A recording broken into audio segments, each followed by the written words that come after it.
गावामध्ये 7:30 ते 8च्या दरम्यान पावसाने धुमाकूळ घातला.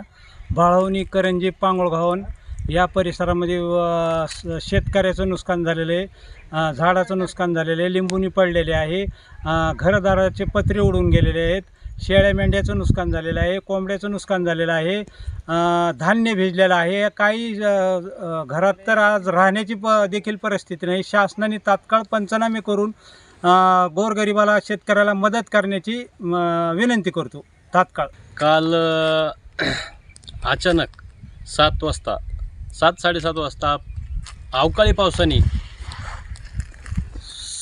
सुरुवात केली आणि आमचं एवढं हे फळबागेचं नुकसान झालं.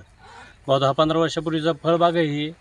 आम्ही फार नाही का दुष्काळी ह्याच्यात त्याला सांभाळलेलं आहे नाही का, विकत पाणी घालून. आणि असल्या ह्या लिंबूला चांगला दर असताना आमचं हे नुकसान झालं आहे. 100 रुपये किलोचं हे बाजार आहे त्याला आज. पण आमची ही परिस्थिती नाही की आज एवढं ही करायची, समजा नुकसान सहन करायची. शासनाने तात्काळ आम्हाला मदत करावी, पंचनामे करून आम्हाला मदत करावी ही आमची विनंती आहे. एबीपी माझा, उघडा डोळे बघा नीट.